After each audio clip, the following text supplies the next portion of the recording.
Hi all, this is Allmighty and welcome to this video. So this is the second video of the day. I'm going to show you a game between Mamedyarov and Grischuk, also from round 13 in the candidates tournament, and I hope you're ready because, okay, in the previous video I've covered all the standings and now I'm just going to jump into the game.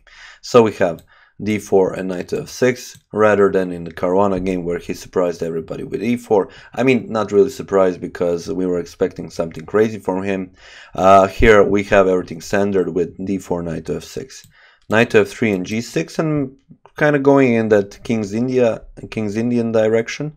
With g6 here we have g3, bishop to g7, and bishop to g2, so standard moves, castles, and now d5. And after c4, d takes on c4, some kind of a Grunfeld defense we have, and now knight to a3.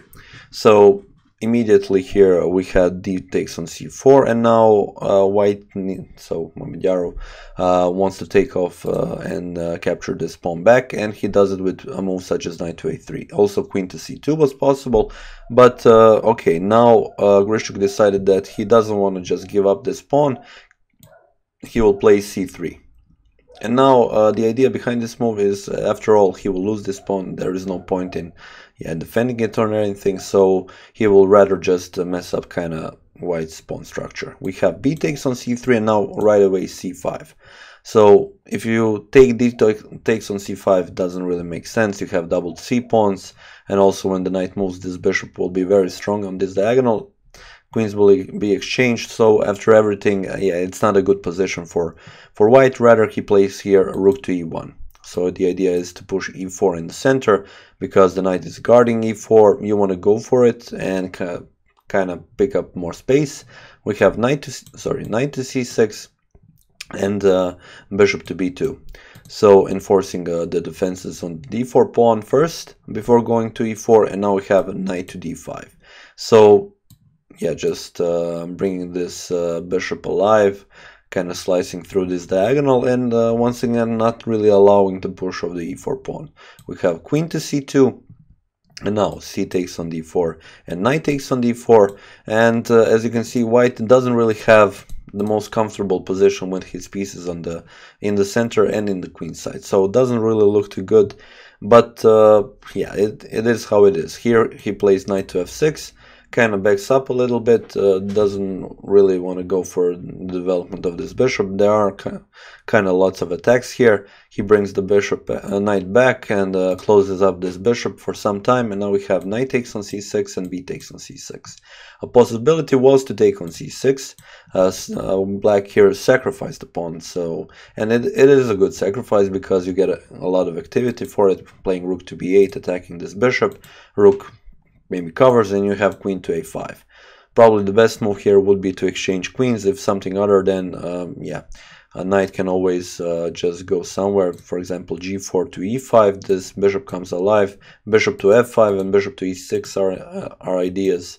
So after these exchanges, knight to e4 first, bishop has to move to a1, this pawn is attacked twice, and you also want to move it with tempo, also because rook to b2 is a possibility, and then bishop to c3, and here bishop to e6, c4 maybe. But after all, as you can see, all of black's pieces are eyeing this part of the board. He is very active, while on the other hand, white is in a defensive position. So you really got to think, do you really want to do this? Mamedyarov didn't go for it, and instead of taking on c6, he played c4.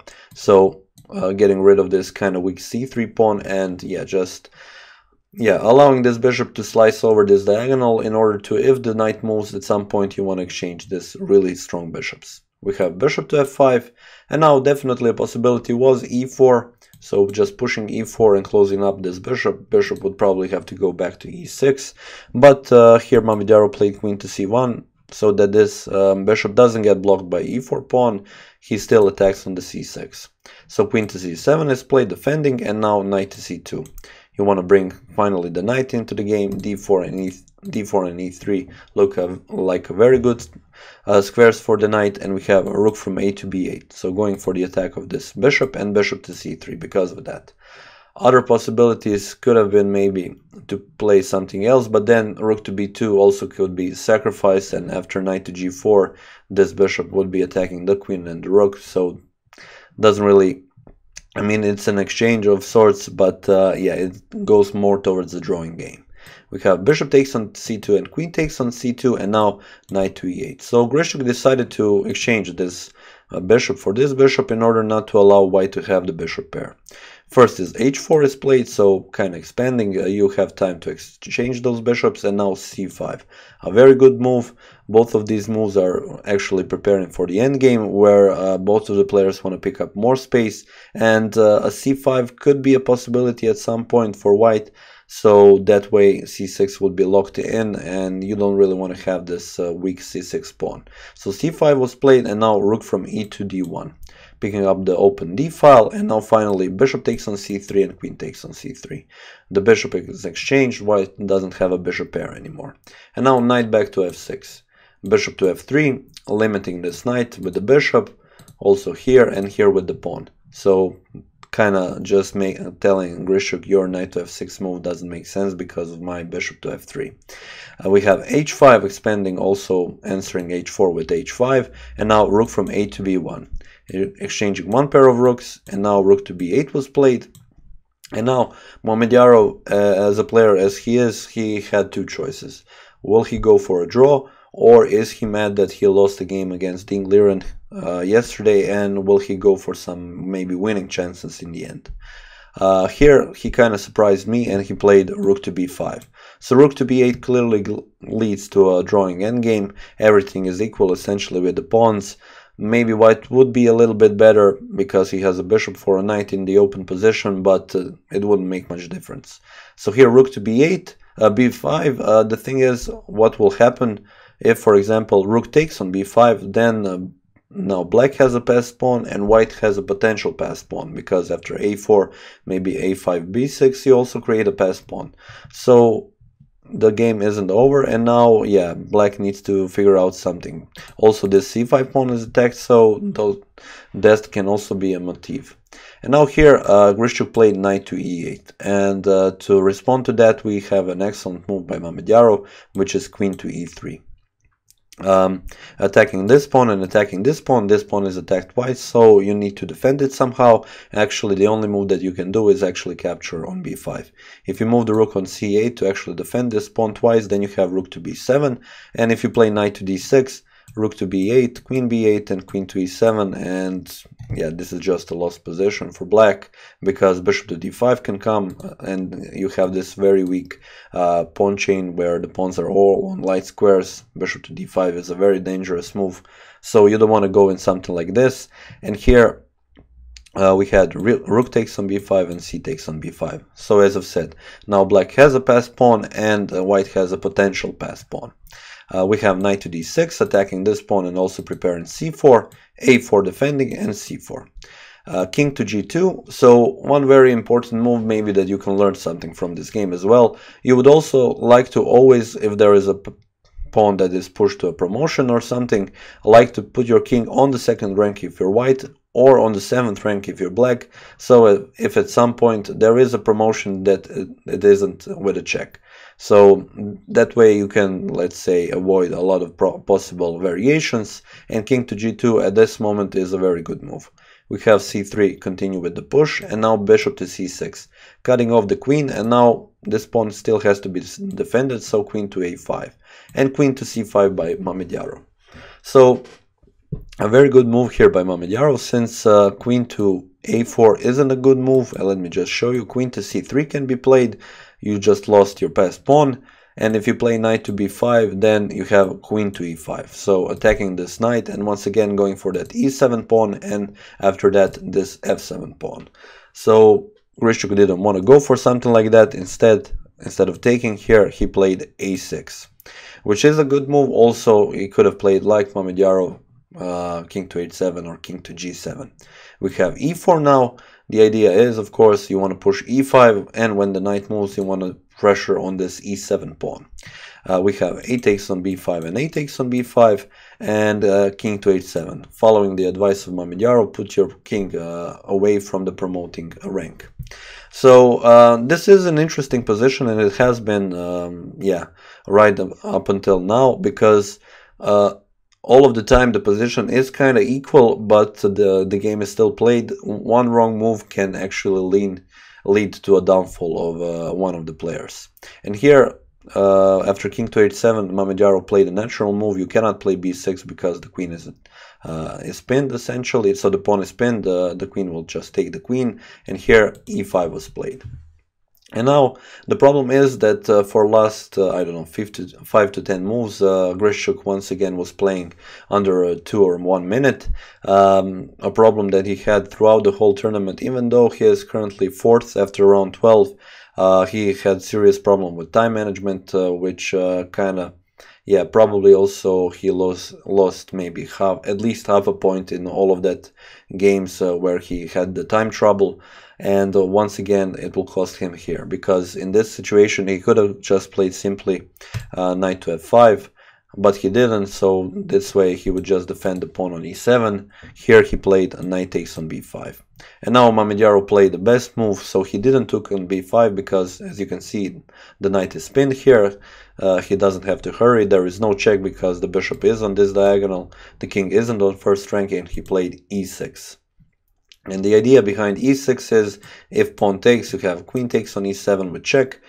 King, for example, wherever he goes, so for example h8, you have this check, and something like this. And yeah, you can also now play bishop to e4, and the idea is to capture on g6 and threaten checkmate, maybe even take first on g6. But yeah, essentially there is no checks here, and yeah, what black needs to defend somehow with the queen or something. But yeah, he is in a lost position here. So because of that, Grischuk didn't want to capture on e6. Probably he played queen to a3 to kind of force the exchange of the queens, and now there is no taking on e7. We have queen takes on b5, and now c2. So since he is low on time, they didn't reach time control, so he is going for all in with this pushing of the pawn. He wants to promote the queen, and now we have e takes on f7. So white is also threatening to promote to a queen. We have king to g7 defending that, and now bishop to e4, attacking the pawn and also bringing the bishop to attack this g6 pawn.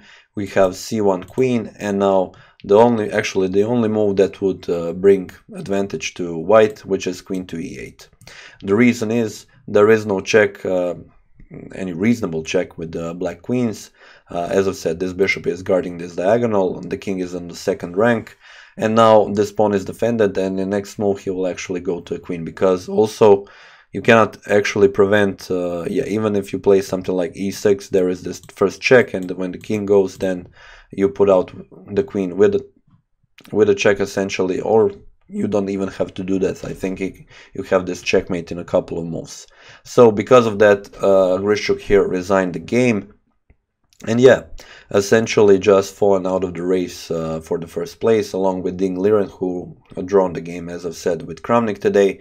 And now for round 14, we actually have 3 players contending for that first place. Tomorrow we are, yeah, awaited by a very exciting day. I would just like to mention congrats to Mamedyarov for this game. Even though it didn't kind of look like he was going all in at that one moment when it counted, yeah, he didn't go for a draw, and this is something that I always like to appreciate. And yeah, but still, okay, maybe tomorrow he will make up for the whole tournament of drawing games. I really hope for it. After all, he was my pick for actually winning the tournament, and I would be actually really amazed that if he plays some crazy game tomorrow and just essentially wins. But yeah, also that being said, I wanted to put out the question out to you guys. So what do you think after all of this? Tomorrow is round 14. Will Caruana win? After all, he is first with 8 points, half a point in front of Sergei Karjakin and Shakhriyar Mamedyarov. Or will maybe Karjakin win, or will Mamedyarov win? What do you think? I'm really curious to see what you think. And that being said, I am very excited to see tomorrow's games, and I will definitely cover at least one to see who will be the winner of the candidates of 2018. So yeah, that being said, I would like to thank you for watching this video, and I will see you next time.